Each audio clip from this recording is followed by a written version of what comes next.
SOS Global Ministries are reaching all of countries around the world by bringing hope for the sick. SOS Global Ministries are sent to be a messenger of new hope.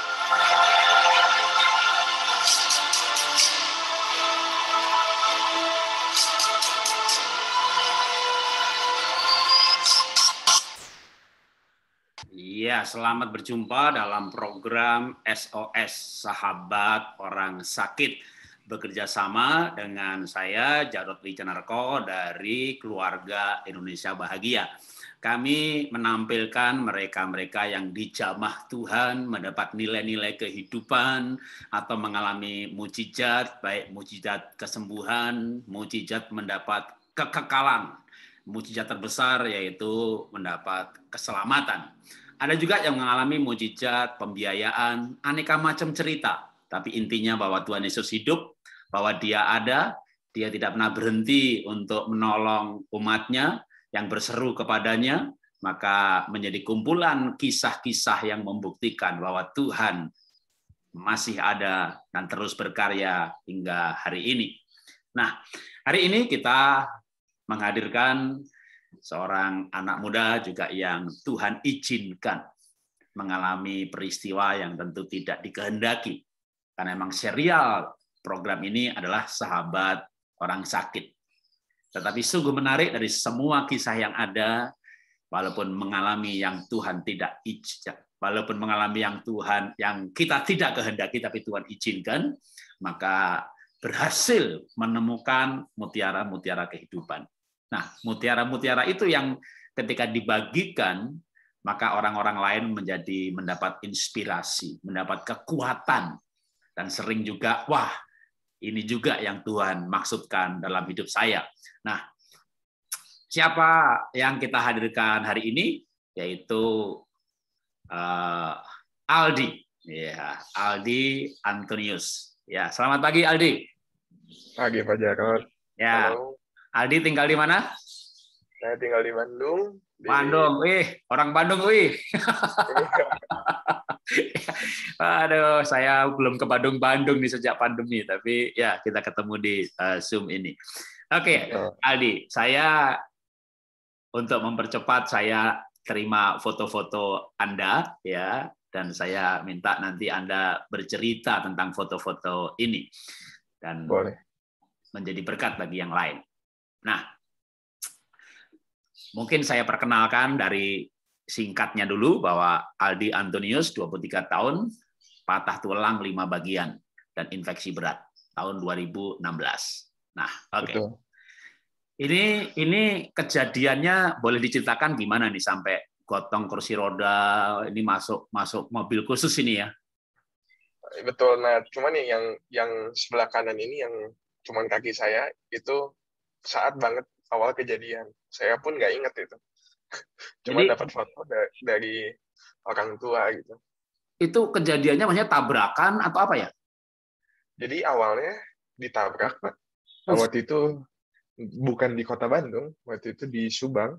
Ya kalau kita tahu lah, masa SMA nakal-nakalnya suka naik motor sama teman-teman. Wah, Subang kan jalannya berkelok-kelok itu udah.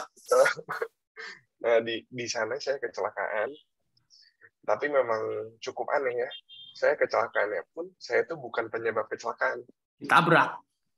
Tapi jadi motor pertama itu penyebab kecelakaan. Saya tuh ada di motor yang keempat. Yang 2 motor di depan saya pun nggak kenapa-napa gitu. Tidak terjadi kenapa-napa. Tapi justru saya yang paling marah. Wow, ya emang kadang-kadang yang di depan kayak selip, yang lain menghindar, dihantam dari belakang, ya malah yang paling belakang yang hancur. Jadi ditabrak ya, ini ceritanya ya. Tabrakan beruntun lah, Pak, kita bisa simpulkan. Wah, oke. Terus, nah, waktu ditabrak itu jadi nggak sadar dong ya? Jujur, saya langsung sampai hari ini, 1 hari itu saya nggak ingat sama sekali sih kronologis kejadian kecelakaannya gimana. Oh, jadi waktu kejadian langsung pingsan? Katanya masih sadar, cuman dalam ingatan saya sampai sekarang saya nggak bisa ingat. Betul. Mungkin karena shock atau apa ya. Dan itulah yang digambar yang kanan. Yang di kanan itu saya dalam keadaan koma setelah 2 hari. koma, dokter sini semuanya tidak tahu dan angkat tangan mensuggest keluarga saya lebih baik jika punya dana atau apa diterbangkan ke luar negeri untuk dirawat gitu. Jadi itu tuh saya lagi keadaan koma di dalam pesawat charter ya. Oh, ini jadi ini dalam keadaan koma dimasukkan ke dalam pesawat ini yang kanan ini. Betul. Komanya berapa lama? 5 hari. Jadi dalam keadaan koma terbang bawa ke Singapura, 5 hari totalnya tidak sadar. Nggak sadar. Wow, oke. Nah, kalau yang di kiri nanti malah setelah ditangani ya? Setelah ditangani itu kurang lebih udah setahunan, Pak. Kaki saya tuh harus berdiri terus. Jadi dia biasanya kan orang dipennya di dalam, tapi itu saya di luar, makanya ada besi-besi gitu. Oh, jadi setahun. Oke, kalau gitu berarti ini dia. Ya, kayak gitu. Begitu betul. Dibawa ke Singapura, 5 hari lagi baru sadar ada 5 pen ini dah. Belum, Pak, belum. Perjalanannya panjang. Iya, setahun. Wah, di rumah sakitnya sendiri berapa lama? 3 bulan. Wah, 3 bulan di rumah sakit, setelah itu 7 bulan di Singapura, tapi rawat inap. Rawat jalan? Rawat jalan, tapi saya pulang ke Indonesia, Pak. Jadi bisa sebulan sekali atau 2 minggu sekali saya ke Singapura. Oh, dalam keadaan pakai kursi roda. Betul, dengan kaki begitu. Jadi yang sebelah kanan ini waktu masih di rumah sakit ya? Betul, ini waktu banget baru pulih. Ya, yang sebelah kiri ini yang kelihatan.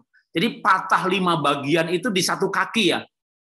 Betul, dari paha sampai ankle. Kalau patah 5 bagian udah jadi kayak maaf nih, orang Jawa bilang keplek-keplek gitu dong ya, hancur ya?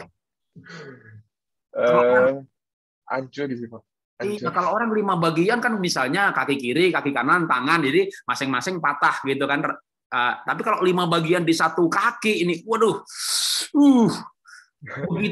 begitu nggak sadar 5 hari kemudian sadar.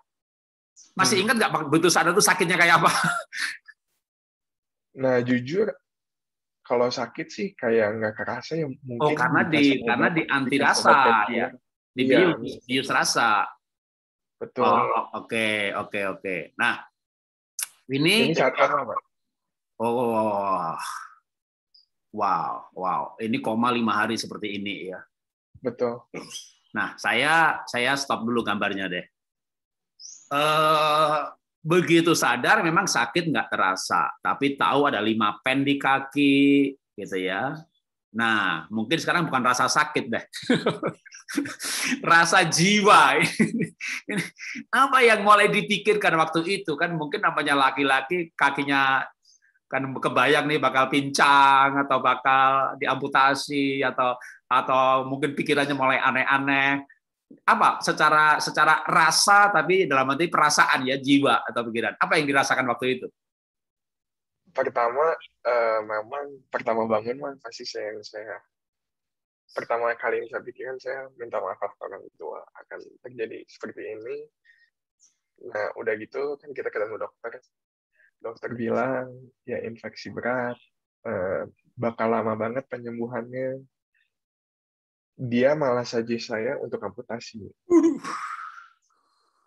kaki kanan saya karena infeksi berat itu takut merambat. Iya. Jadi otot, tulang, kulit, saraf mau nggak mau itu busuk dan dibuang.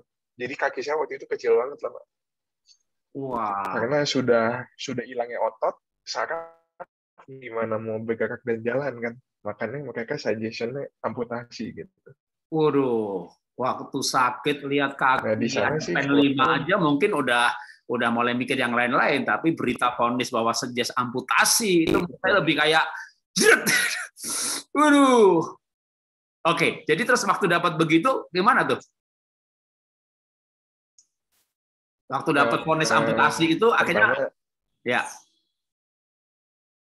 saya tanyalah ke orang tua, keluarga dan lain-lain. Semua sih keputusannya ada di saya, betul ya. Karena saya yang akan jalanin hidupnya. Tapi di sana pun saya jujur saya nggak tahu harus jawab apa. Di sana saya ya down juga, tempat frustasi kan, kenapa this is happen to me gitu. Iya. Kenapa harus saya? Wow. Kenapa juga nggak adanya mukjizat gitu. Kayak ngelihat di YouTube kan, wah mukjizat dari orang nggak bisa jalan tiba-tiba bisa jalan. Nah kenapa saya enggak? Di sana saya sempat bertanya kepada Tuhan juga, kenapa Tuhan harus saya yang mengalami seperti ini? Tuhan juga nggak ngasih mukjizat ke saya kecewa lah. Iya, tentu kita Tapi berharap mukjizat, tapi nggak terjadi, wajar lah kita dalam hati, Tuhan kenapa nggak terjadi dengan saya? Dapat jawaban. Ya. Oke. Ini kalau saya ngomong singkat cerita, akhirnya jadi betul-betul diamputasi atau nggak nih? Akhirnya jadi diamputasi? Karena di sana saya dapat jawaban. Wow, oke. Jadi ini oke, sebentar, saya lanjutin fotonya dulu ya. Karena terus terang kan saya juga baru, ini bukan hanya pemirsa nih, saya pun baru tahu nih. Ini waktu perawatan ya. Ini baru bangun dari koma, Pak. Baru bangun dari koma. Ini keluarga semua ini ya. Ya, keluarga ini semua. Papa, ini Mama. Betul. Lalu tiga ini kakak adik. Cici saya ini kakak ipar. Kakak ipar yang dua cici, satu kakak ipar. Betul. Oke. Terus ini juga baru, ini kan udah di kursi roda ini ya. Ini enggak, ini kayaknya ceritanya. Ini kursi roda. Saya ini udah pemulihan lah. Udah nemu titik terangnya lah. Oke. Jadi begitu sadar, keluarga kumpul, dokter vonis amputasi. Nah, tidak jadi amputasi. Ini menarik nih ya. Boleh ceritakan mengenai hal ini, Aldi? Nah ya, di saat saya harus menjawab keputusannya, saya berdoa dan struggling gitu. Tapi entah kenapa, di dalam hati saya yang paling dalam, kayak ada yang mendorong saya dan meyakinkan saya, kamu pasti sembuh. Nah, di sana, saya memutuskan, ya nggak usah jadi amputasi, walaupun even kalau saya nggak diamputasi, dokter pun nggak berani jamin kapan even. Oke, Aldi, bisa diulang sebentar. Tadi maaf ada gangguan internet. Nggak jadi amputasi ini gimana ceritanya ini? Ya, silakan. Nah, karena semua kan keluarga menaruh keputusan kepada saya. Di sana saya berdoa, dan entah kenapa, waktu itu kan di rumah sakit, ada di dalam diri saya, di dalam hati yang paling dalam, kayak ada yang ngomong terus, kamu pasti sembuh. Dan saya sangat yakin. Saya juga nggak tahu itu dari mana ya. Nah, di sana saya memutuskan, udahlah, nggak jadi amputasi. Apapun, mau seberapa lama pun, berhasil atau enggak, ya udah kita lewatin aja gitu. Ikut aja dah, jalanin proses. Wah, tapi itu kan prosesnya, tadi singkat cerita ya udah cerita sampai 7 bulan, bahkan setahun sebenarnya ya. Bahkan lebih sih sebenarnya. Ya, itu proses yang panjang. Nah, sempat mengganggu kehidupan yang lain nggak, dalam arti namanya anak muda itu kan mungkin punya cita-cita kuliah di luar negeri, punya cita-cita apa. Dengan kejadian ini kan pasti ada yang hilang ini. Impian yang hilang gitu. Wah, banyak banget. Saya kehilangan semuanya malah. Saya kehilangan semuanya lah. Dari teman saya, dari pacar saya, dari impian saya. Tadinya saya mau sekolah masak ke Switzerland, saya udah diterima dan tinggal berangkat aja setelah SMA. Semua itu udah ya hilang lah. Oke. Tapi Pak, dalam proses ini, saya kan nggak ada kerjaan tuh di rumah. Tiap pagi di rumah hanya bangun, makan, di kursi roda, mau bisa apa, mobilitas seperti itu. Tapi saya mencoba-coba bikin kopi kan. Nah dari sana. Oh oke. Jadi saya lihat tadi, saya kasih gambarnya tadi. Ini saya pikir apa kok kayak alat kopi. Saya menebak-nebak gitu ya. Ini kayak alat. Makanya ini karung-karung, ini karung kopi nih ya. Betul, ini alat roasting. Sebelah kanan tuh yang di belakang itu alat roasting ya. Ini guru saya yang paling depan yang dia senyum. Ngajarin roasting. Betul. Oh, oke, makanya tadi saya lihat ini alat apa gitu ya. Ini saya pikir ini alat kayak robot atau ini alat roasting. Oke, nah terus itu dioperasiinnya pakai komputer. Ini betul, ini lagi belajar. Oh, pakai komputer semuanya. Alatnya canggih dong ini ya. Canggih, Pak. Iya, ini alat roasting yang keren ini. Makanya mau diolah suhu berapa, jenisnya nanti pengen aroma gimana, ini bisa diatur ini. Betul, betul. Jadi dari gagal untuk kuliah chef di Swiss, melalui kejadian ini jadi belajar bikin kopi. Nggak jauh dari masak juga, cuma ini masak kopi gitu ya. Tapi tunggu dulu. Saya mau tanya dulu nih. Kan butuh waktu ya untuk shifting, untuk pindah dari cita-cita sekolah chef di Swiss ke kopi. Ini saya yakin tidak secepat itu. Ada titik putus asa, ada titik galau. Nah, kekuatan apa yang waktu itu menjadikan Aldi ini kayak bangkit dari keterpurukan? Kan di kursi roda ini kan kayak orang laki-laki yang ditaruh di tempat, maaf nih, kayak plung ditaruh di pojokan gitu ya, udah nggak bisa main lagi gitu ya. Mau main bola gimana, mau sakit gimana, mau kuliah gimana gitu. Itu saya yakin suatu hal yang sangat berat. Nah, kekuatan apa yang membuat Aldi akhirnya mengambil keputusan bangkit, terus nyoba kopi? Sebelum kita lanjutkan soal kopinya nih.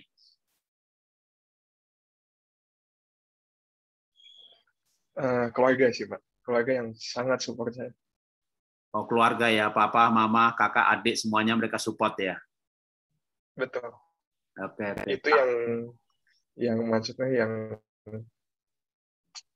benar-benar ada kata-kata kan, di saat kita susah cuma keluarga yang pasti bantu tuh, itu benar banget. Iya, ya. Dunia ini dalam arti pekerjaan itu ada saatnya kita berhenti, entah pindah kerja, entah bangkrut. Gereja ada saatnya kita pindah kota, pindah gereja, ganti kota, ganti gembala. Tapi keluarga tetap bersama dengan kita. Makanya kadang kita kehilangan pekerjaan. Dan orang bisa stroke, bisa stres, bisa bunuh diri kalau dia nggak punya keluarga yang kuat. Orang bisa kehilangan pelayanan. Saya pernah kehilangan pelayanan, sampai disingkirkan. Dan banyak orang juga, Pak Jarod kenapa kuat? Saya punya keluarga yang menerima saya. Betul, setuju. Keluarga itu penting sekali. Nah, selain sisi keluarga, kalau dari sisi firman Tuhan, ada spesial yang menguatkan Aldi atau mengendari hamba Tuhan tertentu?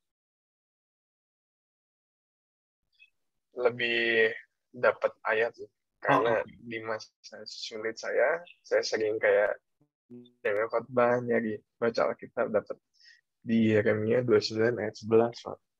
Oh, oke. Yeremia 29 ayat 11. Boleh dibacakan? Atau saya share? Bentar. Saya share nanti. Lebih baik di-share, Pak. Oke. Saya share. Ini sudah saya siapin Alkitabnya. Dan saya baca ya. Lebih kencang volumenya. Sebab aku ini mengetahui rancangan-rancangan apa yang ada padaku mengenai kamu. Demikianlah firman Tuhan, yaitu rancangan damai sejahtera dan bukan rancangan kecelakaan, untuk memberikan kepadamu hari depan yang penuh harapan. Wow, oke.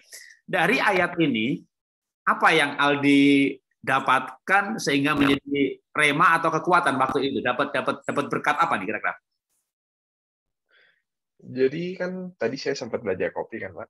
Iya. Nah, dari sana namanya kita ngerosting, saya mencoba masakin tuh. Iseng-iseng aja sebetulnya. Kita coba masakin ke coffee shop atau kemana, berpikiran untuk supply. Di sana pun mulai ada yang nerima. Dari sana saya semangat banget. Wah, benar ya, kayak ayat ini tuh benar living in me, yang memang walaupun dengan rintangannya begini banyak, tapi at the end akhirnya Tuhan punya reason, sesuatu rancangan yang lebih indah daripada yang sebelumnya. Wah, lebih indah daripada sebelumnya ya. Ya, walaupun sebelumnya tuh wah sekolah chef di Swiss, pulang-pulang punya restoran, sekarang ganti punya suplai kopi. Ya. Terus boleh silakan. Saya tampilkan gambarnya lagi yang kopi. Jadi kayaknya ada gambar. Sebentar, apa lagi nih? Oh, ini juga. Ini dua yang lain ini siapa nih? Yang jadi saya menjalankan bisnis kopi ini bersama kakak ipar saya. Dia yang support saya sih dari saya sakit dan lain-lain. Jadi kita barengan. Yang kiri ini guru saya. Oke. Yang kiri mentornya ya. Betul. Yang kanan yang di belakang kursi roda? Itu kakak ipar. Kita running bisnis berdua gitu. Betul. Oke. Iya. Nah, di dalam kejadian ini ya, gagal sekolah di chef. Maaf nih, mungkin saya nanya data lagi karena saya nggak terlalu jelas. Saat ini masih pakai kursi roda? Enggak, Pak. Saya udah bisa naik sepeda kemana-mana. Wow, jadi ini mengalami pemulihan total dong ya? Betul. Wow. Ini mungkin mujizat tambahan nih. Boleh diceritakan kan? Tahun keberapa atau bulan keberapa lepas dari kursi roda? Ini mungkin ada cerita tersendiri lagi? Kurang lebih dari kejadian kecelakaan itu 2,5 tahun saya masih lepas dari kursi roda dan pakai tongkat ya. 2,5 tahun itu udah lepas tongkat dan lain-lain. Udah jalan seperti biasa. Oh, tapi ya lama juga 2,5 tahun pakai kursi roda ya dan tongkat ya, kombinasi ya. Tapi memang jalan saya nggak bisa seperti normal ya Pak ya. Cuman bisa gitu. Tapi sekarang udah bisa naik sepeda kemana-mana. Wah, puji Tuhan. Itu pemulihan dari patah 5 bagian loh. Nggak main-main ini. Kan ada orang yang kalau begitu tuh bisa pakai krek seumur hidup tuh. Wah, betul. Ini kalau masih kecil nggak masalah. Anak kecil masih punya daya nyambung tulangnya, itu pemulihannya cepat. Tapi kalau udah umur, saya punya teman cuma jatuh dari tempat tidur. Tempat tidur kan cuma 60 cm. Patah satu bagian. Betul sembuh. Begitu sembuh, kakinya panjang sebelah. Jadi yang bekas patah itu disambung, ternyata jadi pendek 3-4 cm. Seumur hidup. Nah, akhirnya dia pakai sepatu yang satunya haknya 4 cm. Haknya beda 4 cm itu. Yang lebih tinggi. Itu cuma satu patah. Ini 5 loh. Wah, waduh. Oke. Dari semua peristiwa ini, apa yang Aldi dapatkan? Yang Tuhan seperti mengajar Aldi sebuah nilai melalui kejadian ini.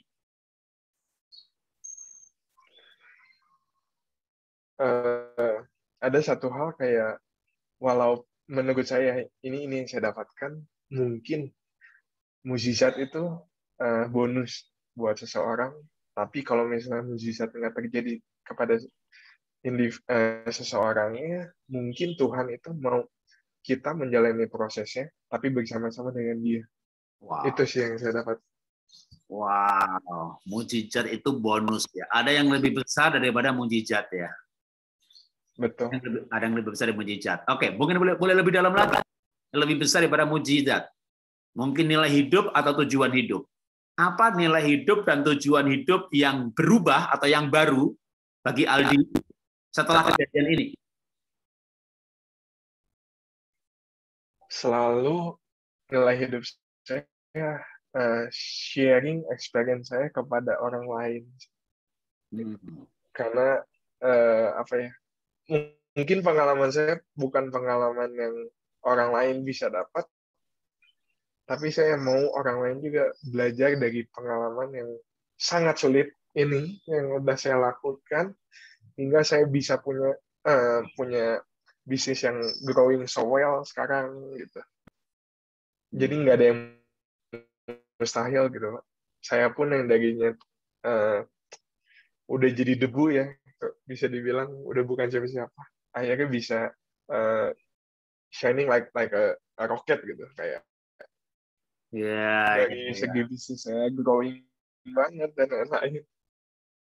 Wah, ya, puji Tuhan. Walaupun sempat mengalami kaki patah 5, di kursi roda 2,5 tahun, ya pasti namanya putus asa, pernah mengalami kan kejadian yang nggak diharapkan.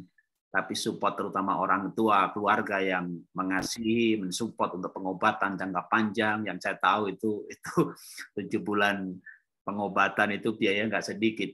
Tapi puji Tuhan, ya ketika nilai hidup diubah, tujuan hidup diubahkan, maka apa yang hilang Tuhan bisa kembalikan di waktu-waktu berikutnya. Oke. Untuk Aldi, boleh kasih pesan untuk para pemirsa yang menurut Aldi penting untuk disampaikan, pesan-pesan untuk penonton, silakan.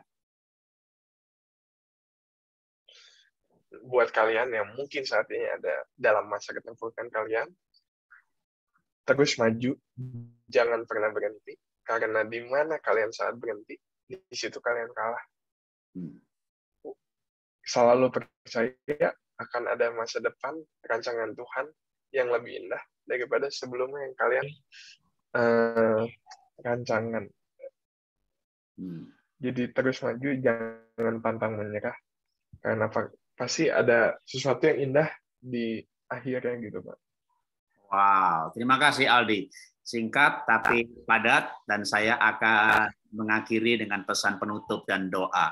Jadi Bapak, Ibu, Saudara yang menyaksikan program ini, bahwa Aldi mengalami kecelakaan, ya, ditabrak, tentu bisa menyalahkan yang menabrak, bisa menuntut pengadilan, bisa urusan panjang, tapi memilih untuk berobat, ya, menjalani dengan proses yang panjang.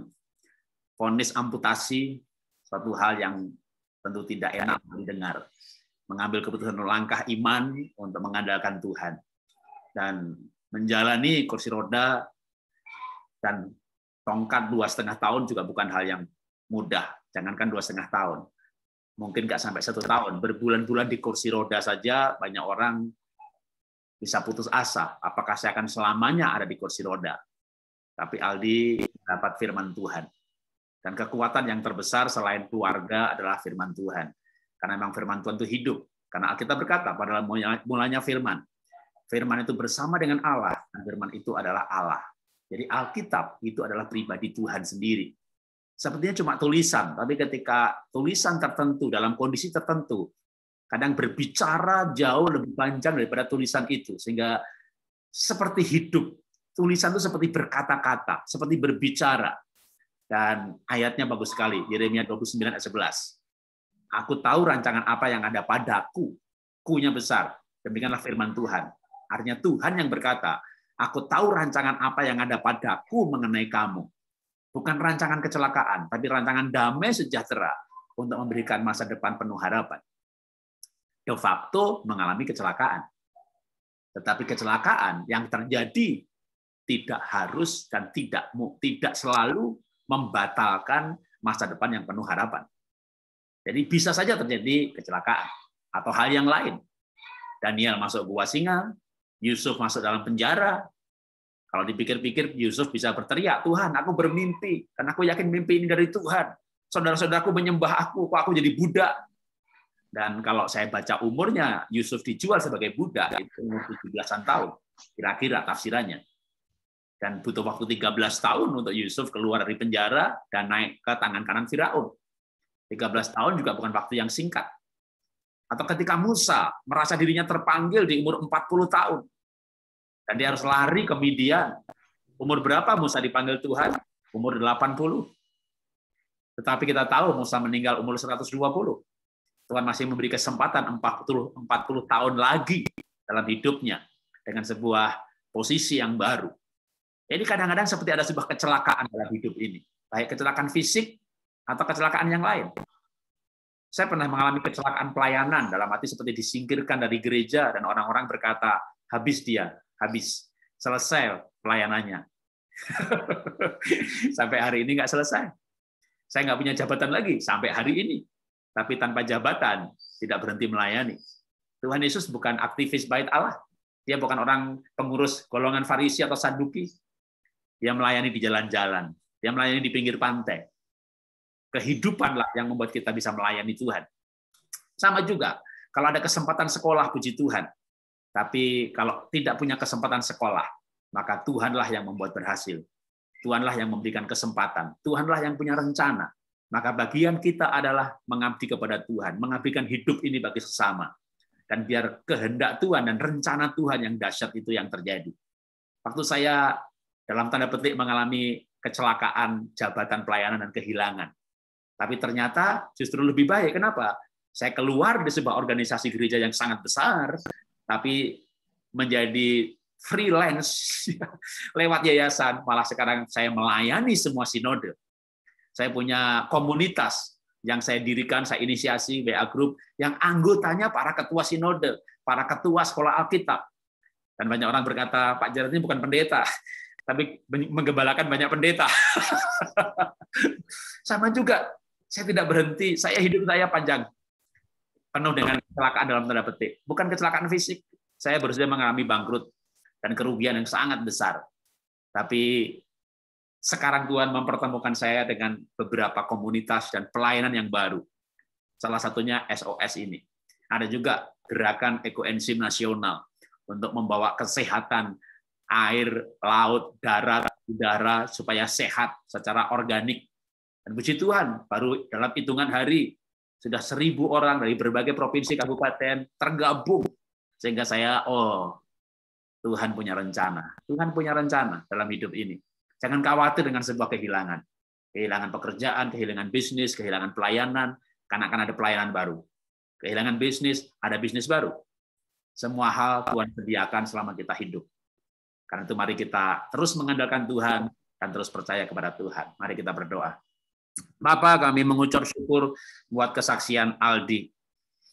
Bukan hal yang mudah ketika Tuhan mengizinkan terjadi kaki patah 5 bagian dalam sebuah kecelakaan. 5 hari. 2 tahun di kursi roda lebih. Tapi kami melihat Tuhan. Sekarang Aldi memiliki bisnis kopi yang bahkan lebih indah daripada bisnis chef atau restoran yang diimpikan sebelumnya dan bertumbuh dengan baik. Kami percaya bisnisnya tumbuh karena Tuhan memberkati. Dan Tuhan memberkati karena Aldi punya sikap hati respon yang walaupun sempat kecewa, kenapa ini terjadi, tapi akhirnya memahami. Bahkan lewat peristiwa ini makin dekat dengan Tuhan. Menjadi lebih rajin membaca firman, bersekutu dengan Tuhan, makin erat dalam keluarga, mengasihi orang tua, adik, kakak, menjadi ada semacam bonding yang kuat lewat peristiwa yang terjadi. Kami mendoakan Aldi untuk kakinya betul-betul sempurna pulih dalam nama Tuhan Yesus, dan usahanya diberkati dalam nama Tuhan Yesus. Dan kami juga berdoa buat Bapak, Ibu, Saudara yang menyaksikan program ini, yang mungkin sedang mengalami sebuah kecelakaan. Baik kecelakaan fisik, kecelakaan bisnis, ataupun kecelakaan yang lain. Bahwa itu bukan akhir dari kehidupan, tapi karena Tuhan punya rencana untuk membawa pada dimensi yang lain, pada bidang yang lain, komunitas yang lain, usaha yang lain, bisnis yang lain, yang Tuhan sediakan. Dan kami percaya Tuhan kami Tuhan yang baik, Tuhan yang memberi hal-hal yang baru, surprise bagi kami. Terima kasih Tuhan. Di dalam nama Tuhan Yesus kami sudah berdoa mengucap syukur. Amin.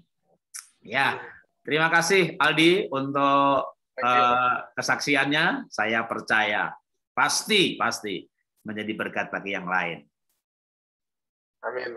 Amin. Oke, kita ucapkan selamat tinggal kepada pemirsa, bukan tinggal acara, tapi sampai jumpa dalam episode selanjutnya dalam program ini dengan kesaksian yang lain lagi.